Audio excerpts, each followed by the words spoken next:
Hello বন্ধুরা, তো আজকে ছিল রাখি বন্ধন, তাই দাদাদের রাখি পরানোর জন্য আমি চলে এসেছিলাম এই বাড়িতে। বিয়ের পর প্রথমবার রাখি পরাচ্ছি। দেখো, রাখি আর মিষ্টি নিয়ে বসে পড়েছি। তো প্রথমে আমি বড়দাকে রাখি পরিয়ে দিলাম, তারপর পরিয়েছিলাম ছোটদাকে। এই বাড়িতে আমরা এসেছিলাম জামাই ষষ্ঠীর সময়। তো প্রায় 2 মাস পরে বাড়িতে এসে খুব ভালো লাগছিল। যেহেতু অনেক দূরে থাকতে হয়, তাই সব সময় আসা যায় না। তো 3-4 দিনের ছুটি ছিল, তাই বাড়িতে চলে এসেছি।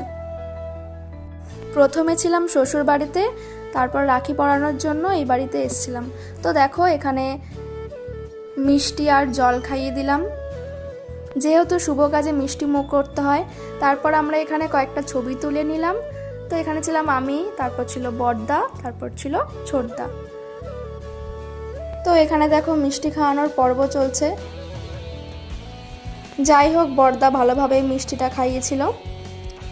তো দেখো, পিছনে ছিল ছোট বৌদি, আর এখানে ছিলাম আমরা 3 জন।